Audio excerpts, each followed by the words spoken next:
लोकसभा चुनाव खत्म हुई देश भर में अब 1 महीने से ऊपर का वक्त बीत चुका है। इस बीच उत्तर प्रदेश में जिस प्रकार से भारतीय जनता पार्टी को भारी भरकम 29 सीटों का खामियाजा भुगतना पड़ा, उसके बाद अब बीजेपी की सहयोगी दल की प्रमुख यानी कि अपना दल सोनीलाल की प्रमुख और केंद्रीय राज्य मंत्री अनुप्रिया पटेल बीजेपी से काफी खफा नजर आ रही है।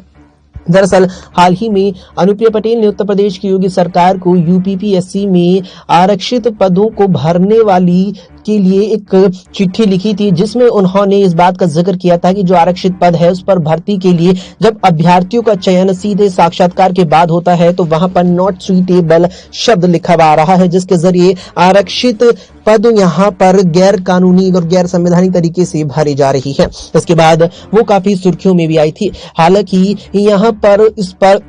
उत्तर प्रदेश सरकार ने अपनी प्रतिक्रिया जाहिर की थी, लेकिन फिर जब उत्तर प्रदेश में योगी आदित्यनाथ ने मंडलों के आधार पर कमेटियों का गठन किया और फिर बैठकें बुलाई, तो मिर्जापुर मंडल से अनुप्रिया पटेल और उनके पति आशीष पटेल जो राज्य सरकार में भी मंत्री हैं वो नहीं पहुंचे, जिसके बाद अनुप्रिया पटेल और अब उत्तर प्रदेश में भारतीय जनता पार्टी के बीच कलह की एक और बड़ी यहाँ कारण निकल कर सामने आया। लेकिन अब माना जा रहा है कि अनुप्रिया पटेल एनडीए गठबंधन को छोड़ सकती हैं। दरअसल आपको बता दें कि अनुप्रिया पटेल लंबे वक्त से यानी कि अपना दल सोनीलाल काफी वक्त से भारतीय जनता पार्टी के साथ एनडीए गठबंधन का हिस्सा है, लेकिन अगर यहां पर देखा जाए तो भारतीय जनता पार्टी जिस प्रकार से चुनावी मैदान में उतरी और वहां उसे बड़ा झटका सबसे ज्यादा उत्तर प्रदेश में लगा, तो उसका असर कहीं ना कहीं अपना दल सोनीलाल के प्रदर्शन पर भी पड़ा। जहां 2014 में अनुप्रिया पटेल की पार्टी 2 सीटें जीती है, तो 2019 में भी वो 2 ही सीटों पर चुनाव लड़कर दोनों जीतने में कामयाब रहती है। लेकिन अब की बार अनुप्रिया पटेल की पार्टी 2 सीटों पर चुनाव लड़कर महज 1 जीत पाती है और 1 सीट का उसे भी यहां नुकसान होता है,